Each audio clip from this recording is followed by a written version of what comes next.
This conference will now be recorded. Good afternoon and welcome. I'm Davis Hilton, President of Beaumont, New Brunswick and PEI. Welcome to our second Atlantic region update. It's fantastic to see such a great turnout. Just before we get going today, I have a few technical notes. We ask that everyone remain on mute to minimize any background noise. And for your optimum viewing experience, we recommend that you switch your view to show active cameras. This can be found as a drop-down option under the view button located at the top center of your screen. Please use the chat box on the right if you have any questions for the presenters. We'll address all questions at the end. I would now like to introduce Dan Burke, President of Beaumont, Nova Scotia. Dan? Thanks very much, Davis. I would like to thank our sponsors of the webinar, CBRE and Colliers project leaders. It's only with their support that we are able to bring this type of programming to our members. It is also my pleasure to introduce our presenters today. So I'll start with Matt Houston, CBRE. Matt is an Associate Vice President with CBRE, specializing in landlord and tenant representation for office and retail properties. Matt began his commercial real estate career in Halifax in 2006 and has specialized as a commercial real estate broker for the past 15 years. Also with CBRE, we have Sandra Paquet. Sandra serves as a sales associate for CBRE's Moncton team. She is originally from Quebec City, where she obtained her Bachelor of Business Administration degree and appraiser designation. She has over 8 years of experience in various sectors of commercial real estate, including valuation and advisory services, project management, leasing, and sales. Prior to joining CBRE, Sandra worked for Cushman & Wakefield Atlantic as a sales and leasing representative. During her time there, she gained a depth of knowledge of the local market and had the opportunity to work with local, regional, and national investors, developers, and landlords. Next is Nikki Poole, CBRE as well. She's the Associate Vice President and Broker of Record for CBRE in Newfoundland and Labrador. She has over 7 years experience in the commercial real estate market and has been part of some of the largest transactions in our market. Nikki has broad experience in the industry, including development, property management, as well as landlord and tenant representation in all sectors of commercial real estate. Nikki's clients include everything from local, not-for-profit organizations to national and international companies. Nikki holds a Bachelor of Arts from the University of New Brunswick. She is an active member in a number of professional associations, including IABC, St. John's Board of Trade, and board member of Beaumont, Newfoundland. She's also actively involved in a number of charitable organizations, including Kids Help Fund and Kids Eat Smart. Now, also on our panel, we have Kristina Kaiser with Colliers Project Leaders. Kristina has 15 years of experience in leading commercial interior projects. As Senior Project Manager at Colliers Project Leaders, she brings a unique and useful perspective, which during her career has led to the successful completion of many noteworthy corporate interior, hospitality, restaurant, health and wellness facility, and rebranding projects. Her industry knowledge and charisma makes Kristina a natural leader who can motivate project teams, provide meaningful insight, and solve problems.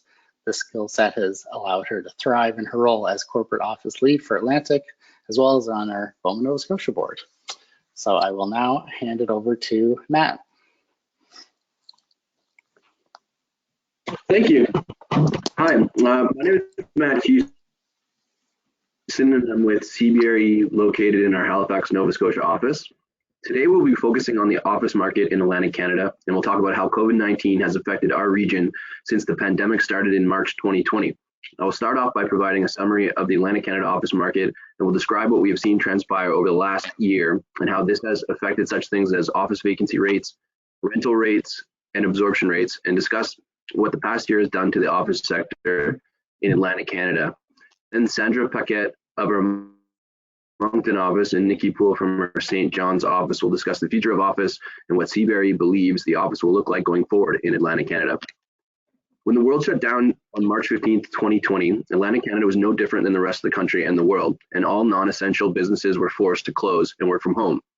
Overall, Atlantic Canada has weathered the storm fairly well. However, there was no doubt that the pandemic had a negative impact on the office sector across all major cities in Atlantic Canada. When you look at the slide on your screen, you will notice that all arrows point in the same direction for every major city in the Maritimes. With people working from home, some businesses decided to not renew their leases, others put their space on the sublet market, and some closed offices indefinitely. This meant that vacancy rates increased across every market. There were no major increases in any region, but we did see a slight increase in every city in Atlantic Canada, which was consistent with what we saw in the rest of the country. Generally, the office markets in Atlantic Canada has lagged in experiencing the impact of the pandemic compared to the rest of the country, but we did see negative trends across all Atlantic offices in the third and fourth quarter of 2020. Vacancies are up in every market, and sublet availability is also up in every market. We saw a slight decrease in net rents as a side effect to higher vacancies, and there was a negative net absorption across every market, which means more businesses moved out of the office than those who moved into office space.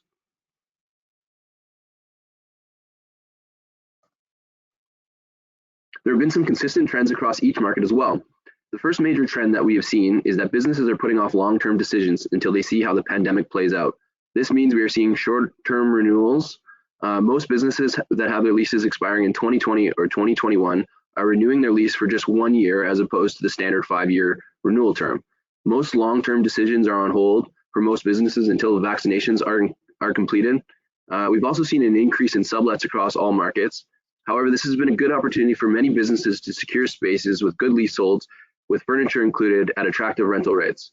And we are seeing more sublet leases over direct deals with landlords recently.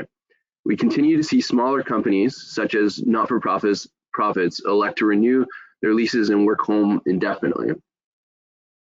The one sector of companies that we are seeing that to have the least effects from the pandemic are those in the tech industry. Most of the activity that we have seen recently are technology-based companies that are looking to open an office in Atlantic Canada or have grown since the pandemic started and need more space. We do believe these trends will continue until we see vaccine distribution begin to pick up, and once market uncertainty decreases.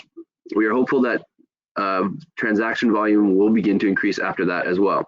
On a positive note, we have seen leasing activity and transaction volume increase in Atlantic Canada in this past quarter, and we are confident that we will continue to weather the storm. Now, Sandra and Nikki are going to talk about what the office market will look like going further in a post-pandemic world. Thank you, Matt. Good afternoon. My name is Sandra Paquet from our CBRE Moncton office. Here's some trends that we can expect to see in the future. Let's get right into it. Trend number 1, remote work is here to stay. Remote work desires are and have been growing. Organizations are preparing to meet employee demand for remote work, and future competition for talent will take place over the battlegrounds of not just flexible work policies, but also flexible work support, such as home office equipment and technologies. Companies will also need to focus on maintaining and strengthening their culture for remote employees. Trend number 2, the office is here to stay too. With that being said, the physical office still has a role to play even in a more mobile future, but it will be designed to support flexibility and choice.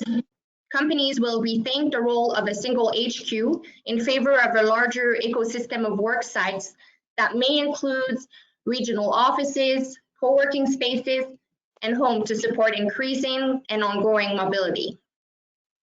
Trend number 3, space allocation will favor we space over me space. To employees to use the office as their destination of choice, occupiers must rethink what their offices can deliver that is unique compared to the experience of working from home. The office's new purpose will be to provide avenue for community, culture, and collaboration. Employee will spend less time on individual tasks while on site and more time collaborating, networking, and socializing. The composition of the office will adjust to reflect this change. Trend number 4, conferencing will adapt to mixed presence collaboration. Technology that connects on-site employees to remote employees will become standard built-in conference rooms. Tools such as virtual whiteboarding software, smart boards, and large format telepresent devices will lessen the disadvantage of virtually joining in-person meeting. And trend number 5, amenities will focus on hospitality and services. To create an office that people want to come to, amenities will focus on creating a welcoming experience, supporting employees' health and well-being, and enhancing convenience of working on site. Up to you, Nikki. Thank you, Sandra. I'm Nikki Poole here in our St. John's office. So trend number 6, desk sharing occupancy strategies will continue to grow in popularity. So also being referenced to as hoteling, it's becoming more commonplace for a number of organizations, particularly those who were already in an open office environment. Open workspace and desk movement has been common over the last few years, but now the idea will be that there are simply less desks and workstations to choose from, and there'll be a booking system in place. So employers will then be able to determine who's in the office on a particular day, which over the last few months has proven to be beneficial with contact tracing. Trend number 7, employees will demand more elbow room. So personal space, as we know, is important in public, and this has infiltrated into the workplace with the need for sharing between workstations and desks. This translates to less desks in the office. So needing more space is not necessarily translating to more office square footage for companies. For instance, in an open workspace environment currently occupying 10,000 square feet, this does not mean that they now require 20,000 square feet, unfortunately. So we're seeing a 40% occupancy load in the office, which then will work out to the potentially the same amount of space required, but with just less actual desks in the office for people to book out. Trend number 8, healthy building design and operation will take center stage. So the workplace culture and the office building have almost combined into one area. Employees are now asking about air quality, filtration systems. Head offices out of province are asking landlords on cleaning practices and elaborate reopening plans. So companies now have to look at their office and staff well-being in a more holistic manner, both during office hours and after. As we know, the work hours and home life have kind of mixed into one with this at-home work model. So this is important for the real estate and property management industry to understand in order to be able to relate to these decision makers, their staff, the people they see daily, and provide solutions that they'll require moving forward. So trend number 9. How we define and measure workplace performance will change. So one time the focus would have been on a square foot per employee, but there's been a shift to workplace performance and desire to jive with the company and your colleagues. Technology has both enabled and forced companies to work remotely, with some staff being more productive and efficient in their own homes. We've learned that just because someone is in the office for 12 hours, that does not necessarily equate to being more productive.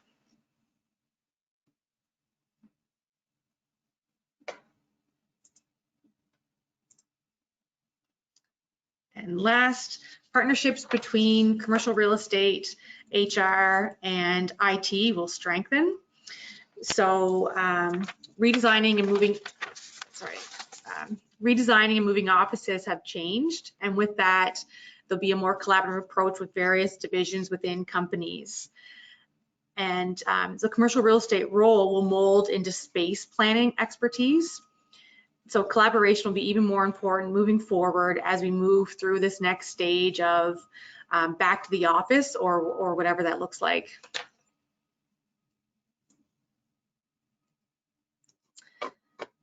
And so now just to summarize where we what we've touched upon.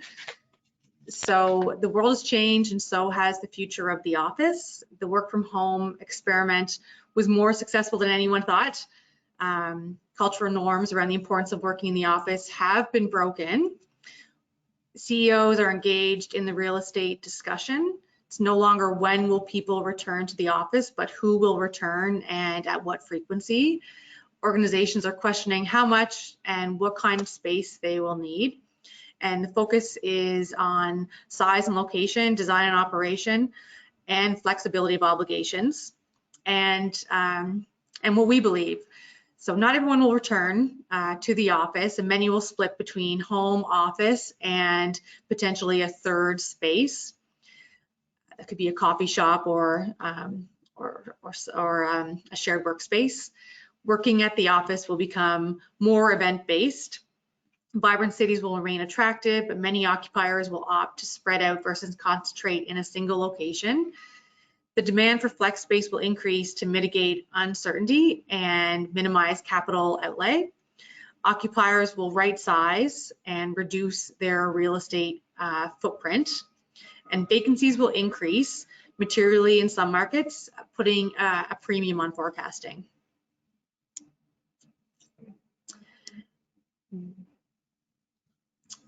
And that wraps it up for us. Thank you. All right, thanks, Nikki. Matt and Sandra, now we'll hand it over to Kristina. Hi, folks. Bear with me here. I'm doing my best with technology. I was really hoping to take this webinar presentation from our office, and actually I'll be touring you through our Halifax office here, hopefully during the presentation if my technology works right.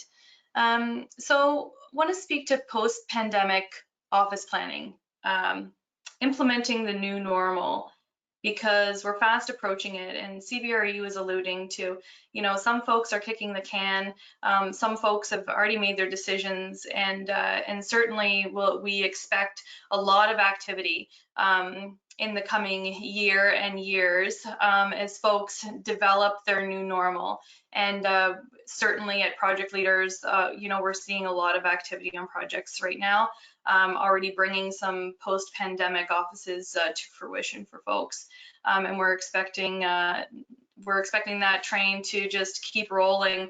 I want to start with some office market results. So this was a sentiment survey of the Greater Toronto area. So I apologize, I don't have anything relevant to Atlantic, but I think it's common in what we're seeing here. And of course, they have such a big pool of folks to survey there. So I think it's relevant. So looking at 44% of proponents responding to, what do you think is the general motivation for tenants to transact on space right now? 44% are saying a decrease in footprint due to staff working from home. Okay, you know, it'll be interesting to see if that answer changes a year from now. Interestingly, 30% are trying to achieve a COVID discount. I think they're appreciating the vacancy rates perhaps, and trying to see what they can do to take opportunity of the situation. 14% say a shift in space requirements and builds to accommodate higher square foot per employee. And as CBRE was alluding to, you know, folks wanting some more elbow room and maybe reallocating space differently in the new office. And then business growing that requires more space, 11% responded, and then only 1% was unsure. So, you know, it seems like folks are making assumptions and have different, are definitely going to have different needs moving forward. You know, as someone who is focused on office accommodations, you know, it's been my niche. It'll continue to be my niche. It's probably the most exciting time I'll ever have in my career in terms of, you know, what it's done to expedite, you know, what was probably coming anyways in terms of work-life balance and all the rest of the things. So just to frame up what I'll touch on today, we'll talk about recovery planning, and that's in the context of planning the new office in the post-pandemic world. Talk about implementing that plan, introduce folks to the hub concept. And also, you know, we have the office that's now the hub, but the other workspaces work from home, work from anywhere. So we'll touch on that too. And then I'd like to, if my technology allows, to bring you through a 360-degree tour of our Halley Hub office located in downtown Halifax. And then I believe we'll be taking questions.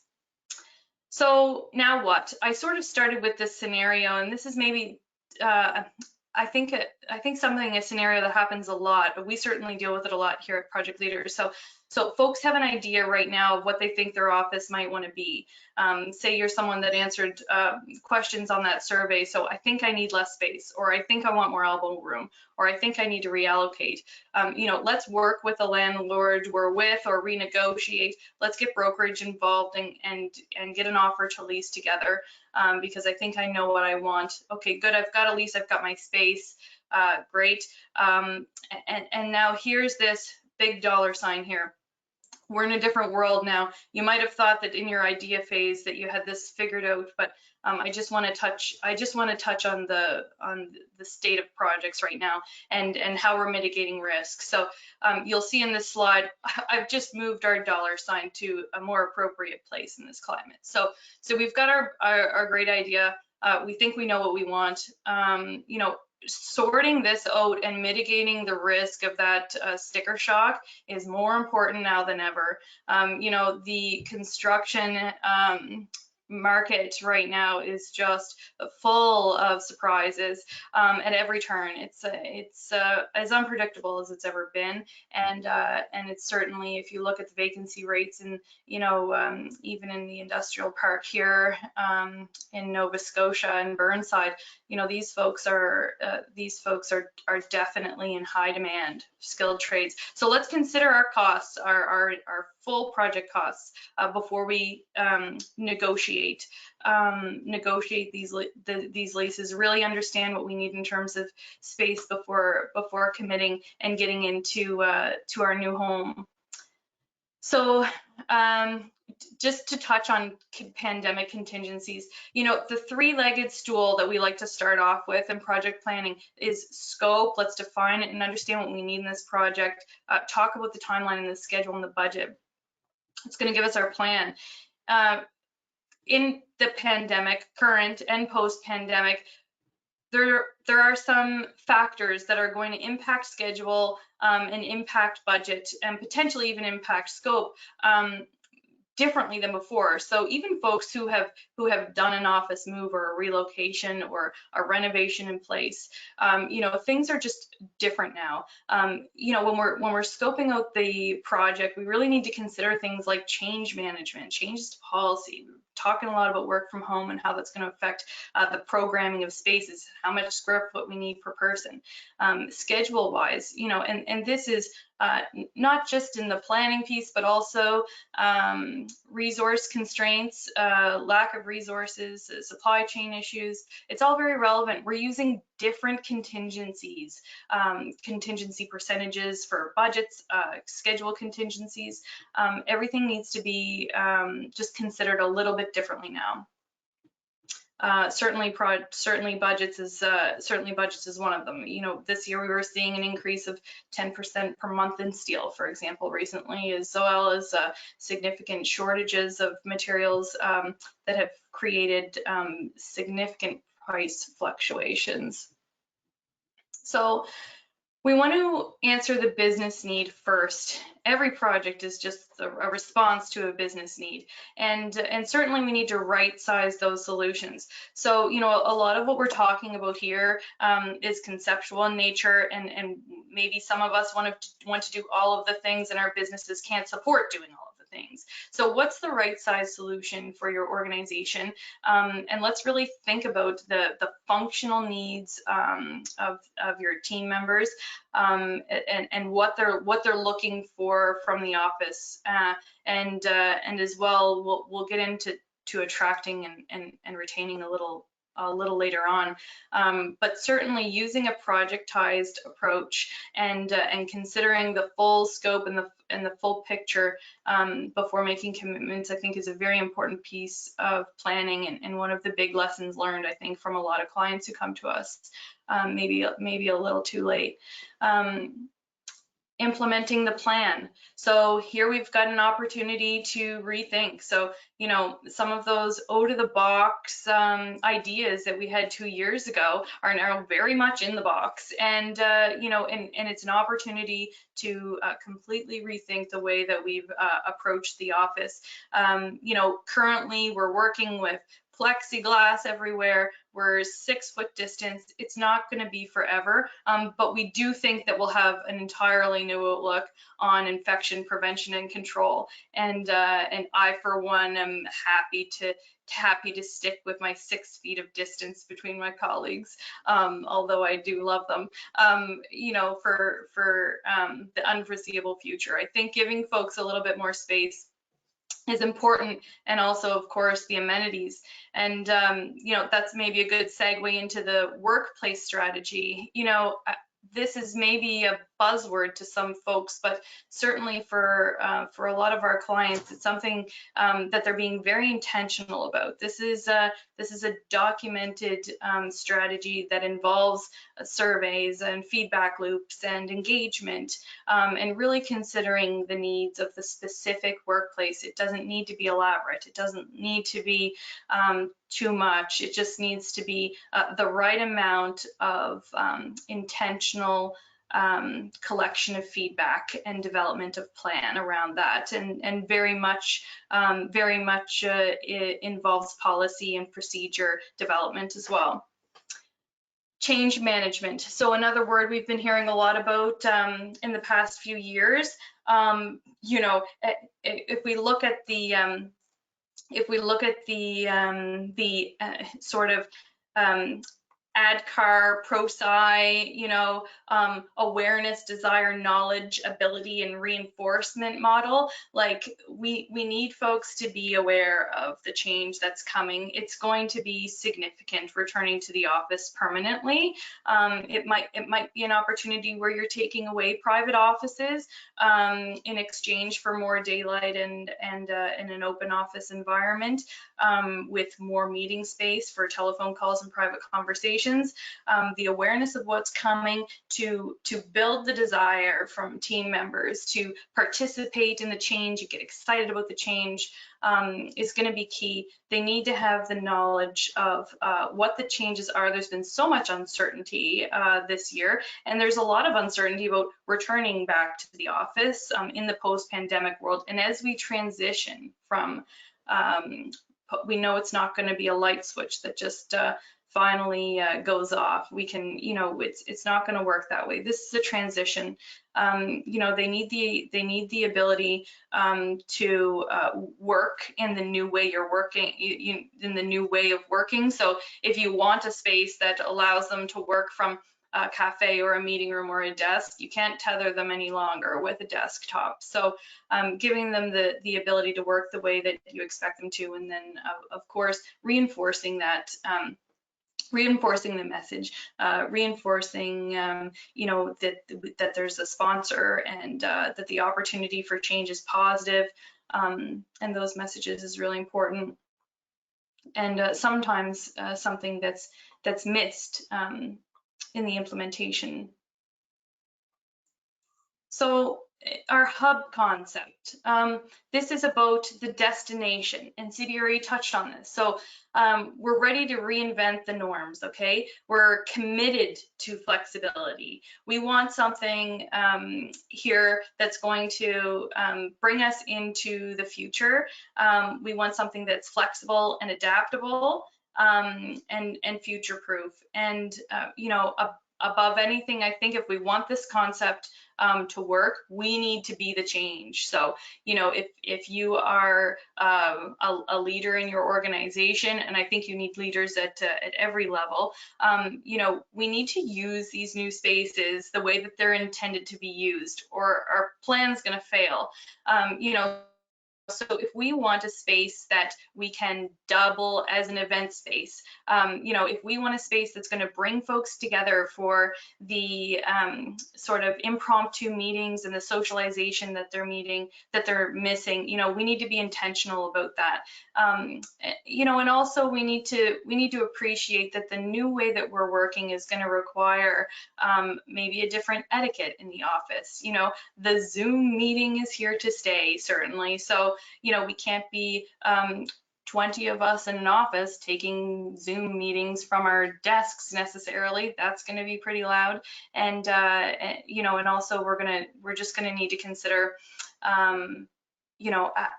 technology with respect to who's sitting where and when, clean desk policies, and we'll get into some of that here as we get into the tour. But really the flip side of that is our office or our hub is only one of maybe a few locations. Work from home needs to be very intentional. I think we've all adapted the best we can to working from home. In Nova Scotia, we're right back to square one again. And I think we need to be more intentional about what work from home work looks like permanently. So organizations have been and will be developing a work from home package potentially, whether that's ergonomics or helping folks project a professional presence when working from their at-home environment. We do know that, and this isn't fact-based, I even put it in my slide here, maybe I shouldn't have, but I wanted this as a little reminder to folks. When I'm speaking to folks about efficiency, and I've certainly seen a lot of data to back this up, some are saying, and of course it depends on the home situation, that they're actually working more efficiently. So I've heard from a number of individuals that the 60-hour work week that was a year and a half ago is now a 40-hour work week. They can get 60 hours worth of, they can get 40 hours worth of work done in 40 hours as opposed to 40 hours worth of work done in 60 hours. We certainly can speak to our meetings being more efficient. I know working downtown for the last 15 years, if I had 4 meetings in a day, I was plugged. Now I'm taking 7 or 8 meetings in a day. There are 0 minutes between my meetings, and I'm sure you can all relate. There are efficiencies in this new world, and I think employers are the beneficiaries of that, and I think keeping folks efficient and making sure that every work area is working efficiently for them is very important. So we can't lose sight of those other workplaces. And certainly work, life, wellness. I mean, it all means something so different to us now. I think work from anywhere is going to be possible, and perhaps we're even going to need to incentivize and professionalize the work from home, work from anywhere in order to meet our work from office reduction targets. So many of us are saying, you know what, I've got 20 people, but I'm going to program for 12 in the office at a time, for example, appreciating that folks are going to work from home, 2 to 3 days a week. And then some others are going to be just in and out. I think 12 will do. So we need to we need to be intentional about what we're forecasting. And of course, there is going to be natural turnover. So we can't just take what folks are saying today at face value and plan for that. We need to develop intentional policy around it and have the technology to kind of back that up.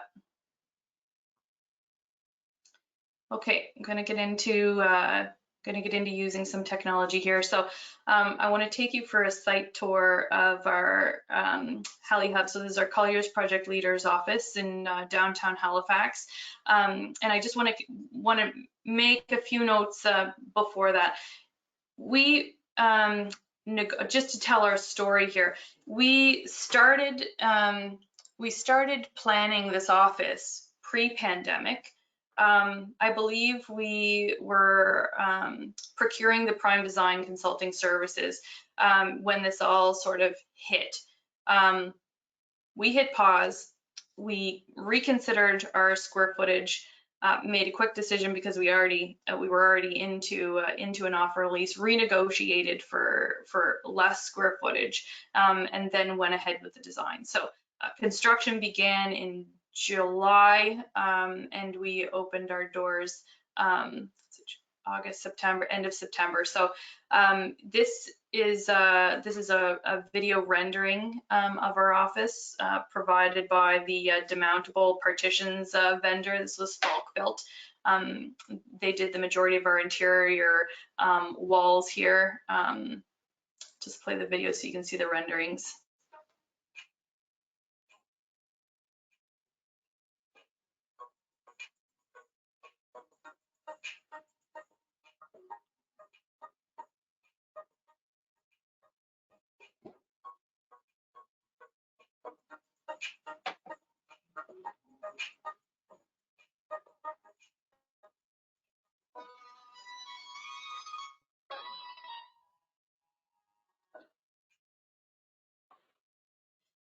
So we were, I want to say 2,300 square feet on the 5th floor of this office building.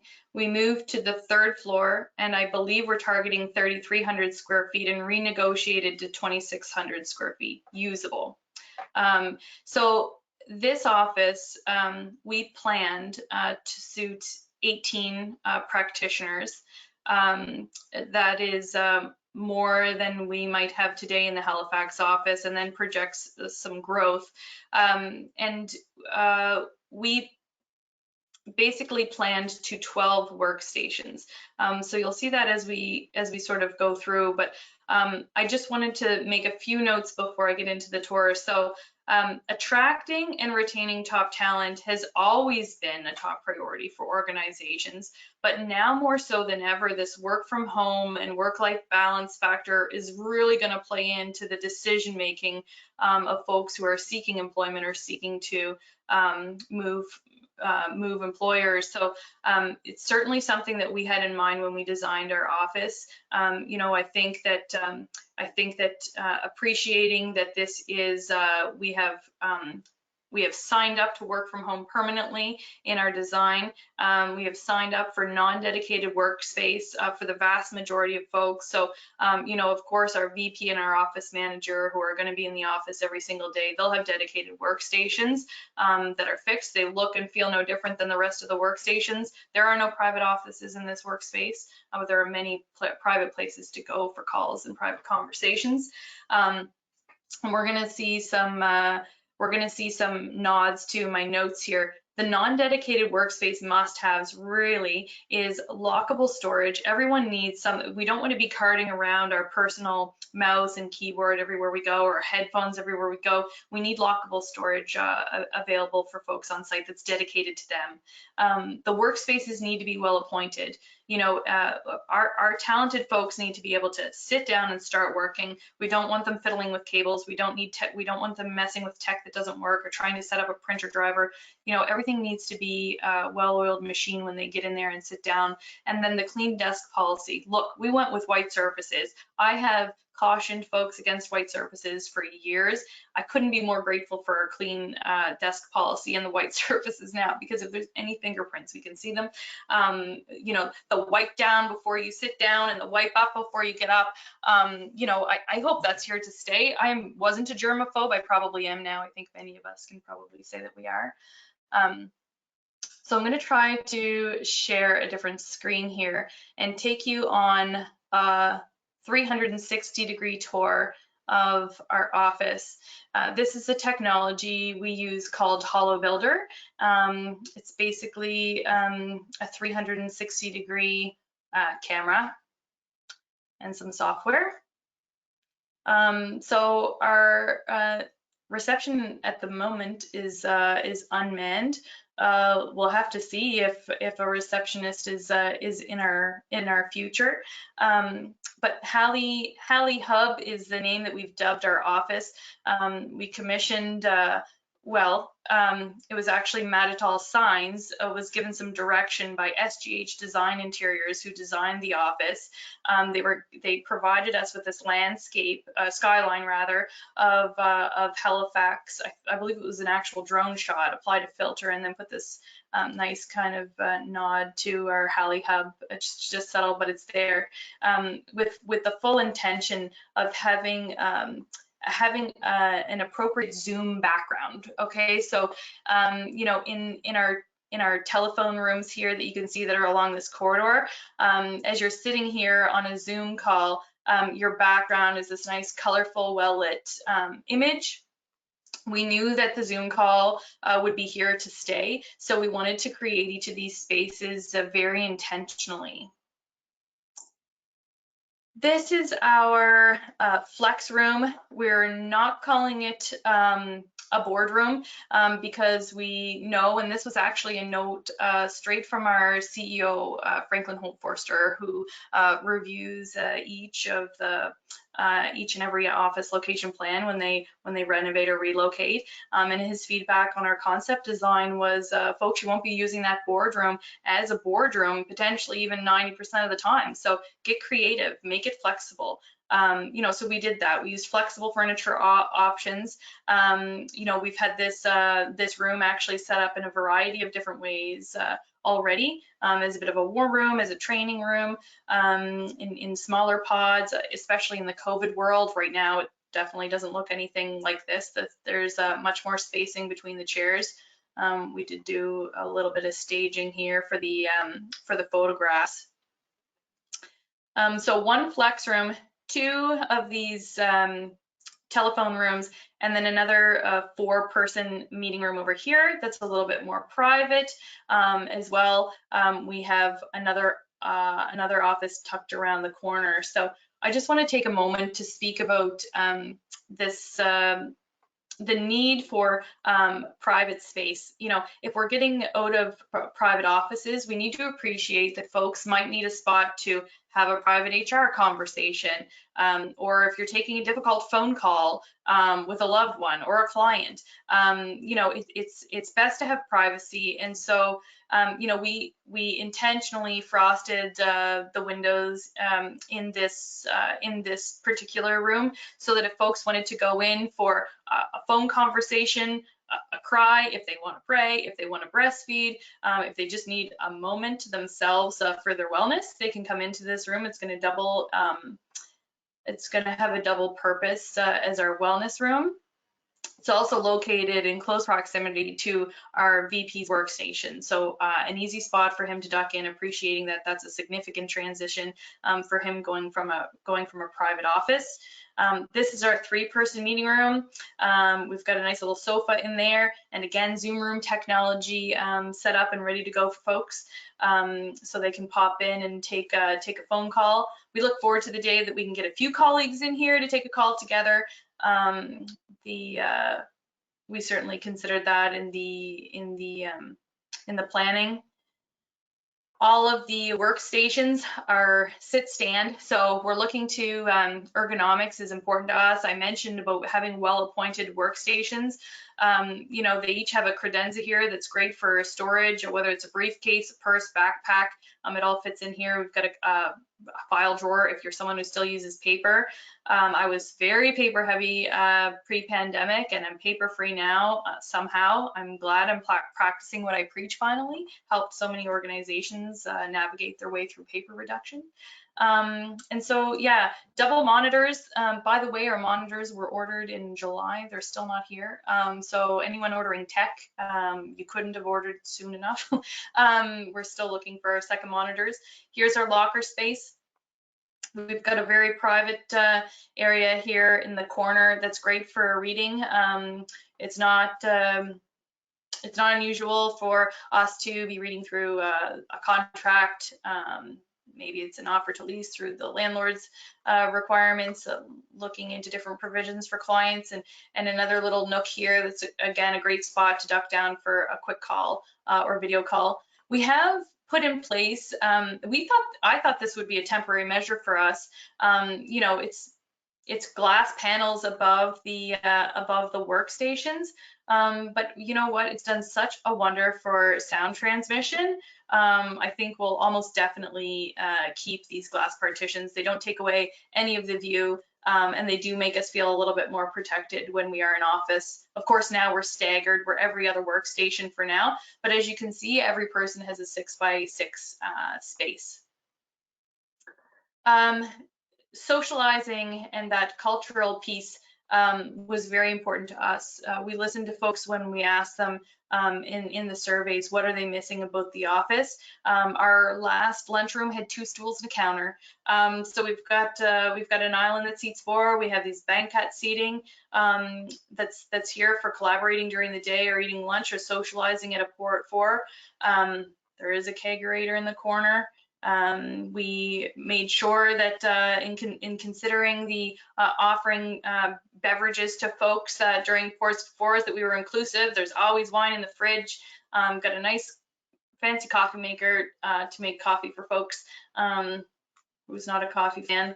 And yeah, another area that's noteworthy and also gives a little nod to what things might look like in the future. We have a document center. I don't know if we'll still have a document center 5 and 10 years from now, but at the moment it's here because we're using it somewhat. We can certainly repurpose the space though if we need to. So yeah, I'll just bring us back to my presentation.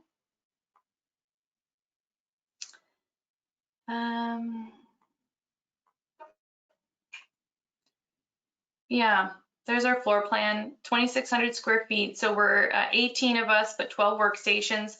Of course, when there's overflow, we have lots of meeting rooms. They get very well used. We're also trying to support the change and take part in that. And I did just want to kind of end with a quote from Margaret Thatcher: "Plan your work for today and every day, then work your plan." I think it's very applicable. And I believe, Christine, we're going to look to take questions now. That was great, Kristina. I think when I was trying to figure out I would be working from home, working from the office, and now I'm going to try to work from your office. That'll be the third bucket. So we do have a couple of questions that came. Again. We're excited for visitors. We do have a couple. Yeah, that's right. In time, 2 weeks, hopefully. So we have a couple of questions that came in. So I'll kick this over to CBRE and you guys can draw a virtual straw. But do you think the current lending climate, so risk adverse was mentioned in the brackets, more deals will be based on increased TIs and inducements directly from the landlord?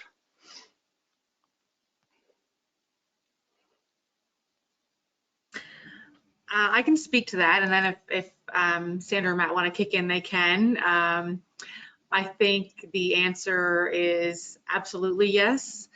In our slide deck, we did have mention of net rates, and while there's been a slight decrease, I mean, we're not seeing a mass reduction in rates, but deals are getting structured much differently, and landlords, particularly the institutional landlords, are offering quite attractive incentive programs. And especially when we're looking at older office stock, you know, with that increased sublease space and nice, sexy office that you could just, you know, click and play. What these older landlords of the older stock are certainly incentivizing, and whether that's through leasehold improvements or extended rent-free periods, we're certainly seeing it in Newfoundland.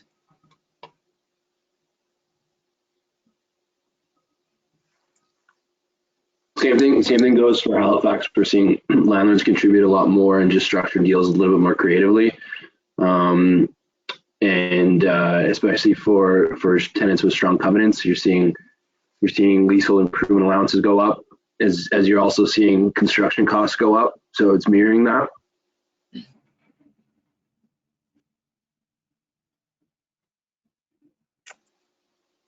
Very good. We can move to one more question that we had here. Start with you, Kristina. How do you think and I know we've covered a bit of this, we've all covered a bit of this, but just how do you think the changes in office use will affect the Atlantic provinces specifically? You know, I think it's Yeah, go all, ahead. sorry, was that all of the question, Dan?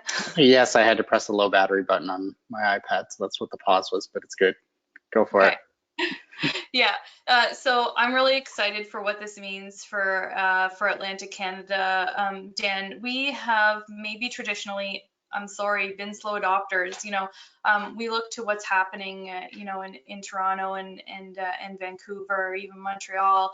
You know, and we've been seeing that our office space is slowly getting there, kind of coming along, but it's taken Nova Scotians just longer. Maybe we're more traditional.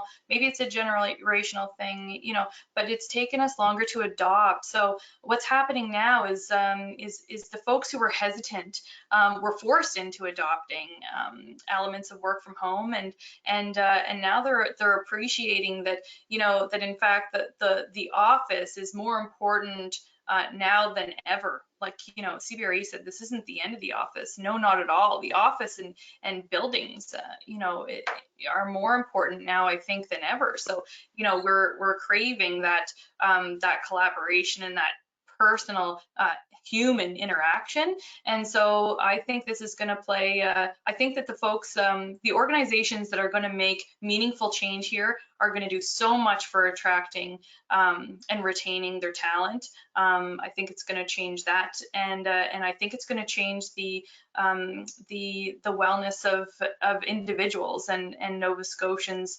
in general. We want to get together. We've been apart for so long, and the office and our office families are gonna be reconnected here soon. And so planning those strategic moves and those projects is just so important and exciting. I hope that answered the question. It sure did. Anything to add, Matt, Nikki, or Sandra? No pressure. You don't have to. I have one more, just one question that I thought of quickly. Kristina, when you were showing your office design, I think it looked like a dirt environmental solutions product, the walls, the modular. Is that something, so I guess that is the setup. Is that something that's also, are you guys in CBRE hearing about it as well? Like, is it that modular setup, is it growing in popularity as well? Yeah, we spoke to, I try to speak to flexibility and adaptability, and actually the founder of Dirt is no longer with Dirt. He's now Falk Built. This is Falk Built. It's a newer product on the market, but very similar. It's contractors might like this one just a touch more in that it does kind of go on, it does kind of use a conventional type of approach to the way that it's modular. So you're absolutely right, Dan. Like, and you actually, we saw this at Cogswell Tower with a wonderful project of ours. Business Development of Canada went from perimeter offices to core offices with views for everyone. And basically with these systems, and especially if you're on a schedule crunch, you can fly through with above ceiling systems, your ceiling, your flooring, and then underneath come the partitions. And it does certainly provide a solution for speed of construction, as well the adaptability piece. Okay, so we have these, if you looked at the floor plan, you know, we have these meeting rooms grouped in sort of a block. So if our needs change, we can change that block of meeting rooms. Maybe it's more smaller meeting rooms, or maybe it's a much larger meeting room and fewer small meeting rooms. We wanted to make the space adaptable for us. So we did try to build in the future proofing as much as we can. No one has a crystal ball, but building with flexible materials and systems certainly does help.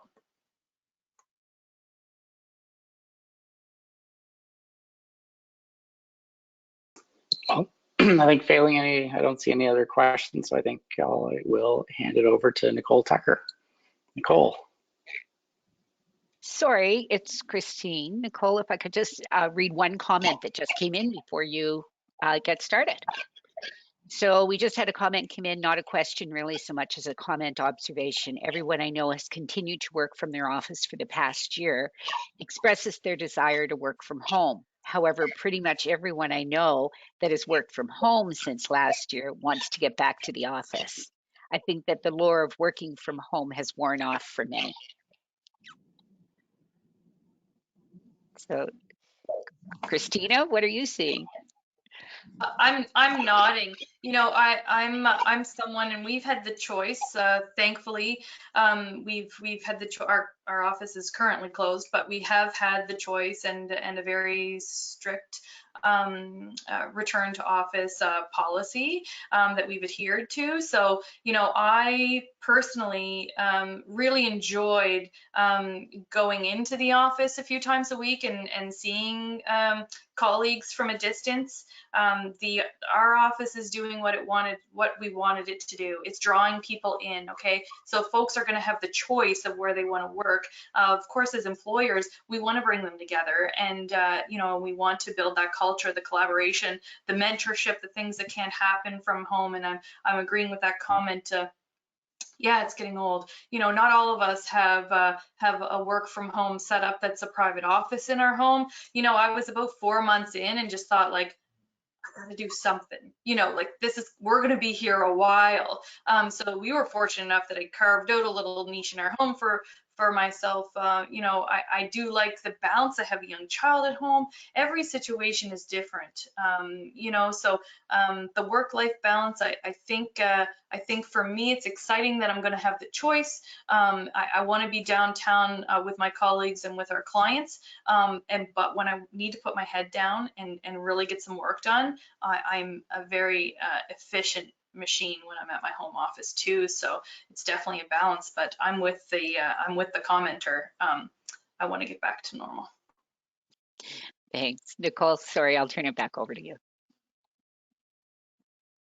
Thanks, Christine. What an excellent presentation today, and I agree with a lot of your same comments that the office is here to stay. I've basically been working at the office most of the time. There's days I wish I could, you know, have the flexibility to go home, but in property management, it's hard to make that decision to leave the buildings, but that's personal choice. And I do think that mentorship is important. We have young graduates who are coming out of school, and I know that's how I gain knowledge and experience growing through this industry. So without them having the ability to go and collaborate, go to the office and have that experience, we're doing them an injustice. So excellent presentation. I love the information. So I really want to thank our panelists, Matt, Sandra, Nikki, and Kristina. And I also want to thank our sponsors today, because we couldn't have had this presentation without CBRE and the Collier project leaders. So thank you so much. And as a small token of our appreciation, we will be making a donation to a charity of your choice. So we will be in touch with that. And again, I want to thank everybody who joined us today, and hopefully we can have this conversation and keep it going in the next few months and keep up to date with what's happening. So thank you so much. I hope you have a great day.